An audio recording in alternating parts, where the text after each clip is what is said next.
La radio des Français dans le monde. Le podcast. Si je vous parle d'une bonne crêpe, vous allez me dire, ce gars va nous emmener en Bretagne. Eh bien non, pas du tout, c'est un Parisien installé à Londres. Et on va parler ensemble avec Laurent Barbier qui est avec nous. Bonjour Laurent. Bonjour. Alors là, voilà, on a une belle histoire à raconter. L'histoire d'un monsieur qui va suivre sa femme. Alors rien que déjà ce point-là, il est assez rarissime. On a plein de conjointes qui suivent leur mari. Et là, ça a été l'inverse. Tu as suivi madame. Exactement. Il a eu l'opportunité de prendre un poste en Angleterre dans son groupe et l'aventure nous tentait pour plein de raisons, pour l'éducation des enfants, pour découvrir un nouveau pays. Et puis voilà, pour l'esprit un peu punk et chic qu'il y a à Londres, quoi. Alors justement, parlons de cet esprit punk. Toi, tu as travaillé dans le monde de la musique, DJ, tu bosses dans le monde des clubs. Tout ça, c'est une belle époque qui t'a beaucoup plu? Ah oui, c'était une époque formatrice. Les clubs, et puis après les maisons de disques et tout ça, c'était une époque drôle et c'était une époque très, très, très vivante. C'était avant la crise du disque et j'y suis un ancêtre et j'ai vu arriver le truc internet où les mecs disaient non, on pirate et quelques directeurs qui disaient mais non, c'est pas grave, ça passera. Et ben finalement non. Il y a 7 ans, vous vous installez à Londres, les enfants ont à ce moment-là 7 et 10 ans. Du coup, toi, tu te retrouves en conjoint suiveur avec l'objet de trouver une occupation, un nouveau métier, il faut se réinventer. Voilà, c'est complètement ça. J'avais commencé déjà à Paris à tester un peu la restauration dans une petite échoppe que j'avais ouverte et l'idée c'était de prendre son temps et de remonter ici le temps d'apprivoiser la ville et de comprendre dans quel quartier il fallait se poser, quel était le flux des gens, quels étaient leurs désirs, leur mode de consommation, etc. Voilà. Alors là, il faut justement parler de ce lieu que tu as trouvé.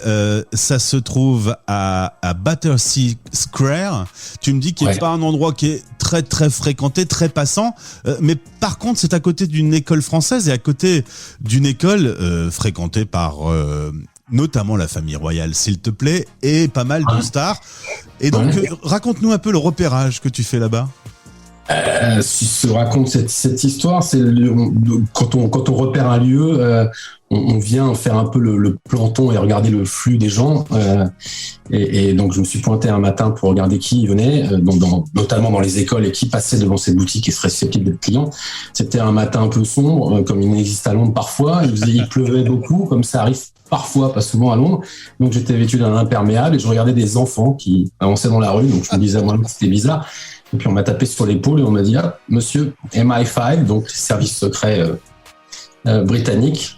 On m'a dit bonjour, qu'est-ce que vous faites là? Et voilà, en m'expliquant qu'il y avait des personnalités qui étaient susceptibles de rentrer dans l'école là, et donc ils voulaient savoir ce que je faisais debout sous la pluie à regarder les enfants à 8h du matin. Donc je lui ai expliqué que j'étais intéressé par le restaurant. Voilà, depuis on est devenu copains, c'est devenu un client, il n'y a pas de souci. Et donc cette crêperie, alors une espèce de salon de thé, c'est vrai qu'on n'a pas tout à fait le terme, c'est-à-dire qu'on vient, on peut emporter, on peut se poser pour boire un petit café ou un thé. Ouais. Voilà, on peut travailler toute la journée, on peut faire des jeux de société, on peut déjeuner, on peut petit déjeuner à toute heure. Les Anglais n'ont pas vraiment d'heure et pas de religion là-dessus, donc ça mange n'importe quoi, n'importe quand. Donc, voilà. Et là-dedans, dans cette crêperie Suzette, on a un style très français. Tu joues là-dessus. Ah ouais. Oui. On est fiers de nos accents et puis de ce qu'on sert à manger particulièrement. Nos viennoiseries, par exemple, viennent surgelées de France, du nord de la France d'ailleurs, d'une vraie boulangerie. Notre pain est français, notre farine est française. Voilà, on en joue et on essaie de pas trop mélanger les choses. On fait pas trop de concessions à la cuisine britannique, si tant est qu'elle existe. Mais... Tu m'as dit on fait pas de sandwich mou. Non, on fait pas de sandwich mou parce que les gens venaient au début, ils se disaient est-ce que vous avez du vrai pain? Quand on leur montrait les baguettes, ils disaient non, du vrai pain. C'est quoi du vrai pain? C'est du pain de mie en fait. Donc non, ici on fait des sandwichs qu'on mange avec des dents. Donc...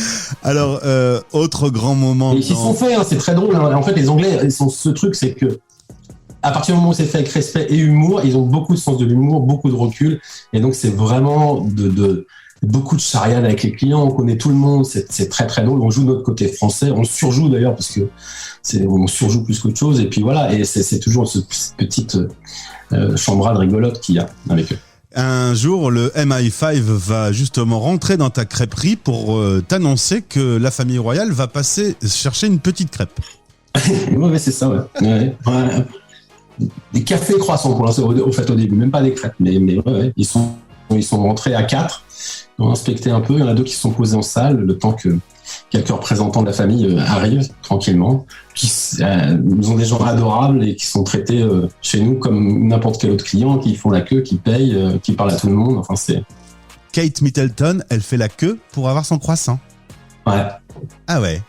Ouais, et mais elle fait la queue, c'est-à-dire que ça peut arriver parfois qu'un nouvel employé un peu zélé la fasse passer devant, et c'est non, quoi. Elle fait la queue et elle paye, c'est comme ça. Eh ben, non, l'idée, c'est qu'ils soient traités comme des clients normaux. Et d'ailleurs, c'est des clients normaux et vraiment adorables et très bien élevés. Pour avoir fréquenté le milieu de la musique, on peut être une star et avoir envie d'un croissant, c'est pas incompatible. Ouais. Et justement, d'être traité comme un client normal, à mon avis, ils apprécient. Exactement. Je pense que ça soulage.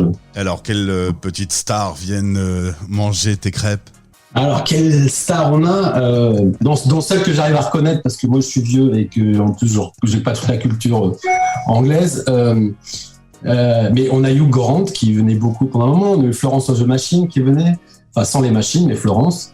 On avait les Français, Olivier Giroud par exemple, Patrice Evra qui venait pas mal parce qu'il habitait juste en face pendant la pandémie par exemple, on était resté ouvert.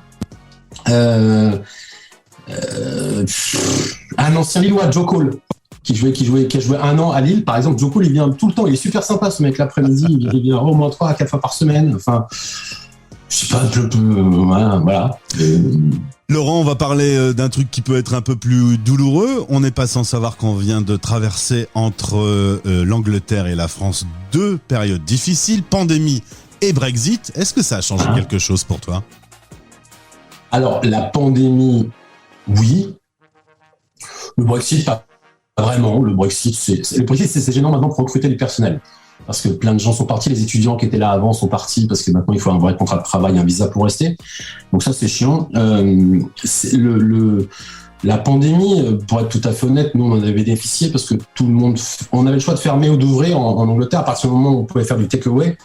Et nous, on avait fait le choix de rester ouvert dès le premier jour. Et en fait, on a fait un carton... On a fait un carton absolu.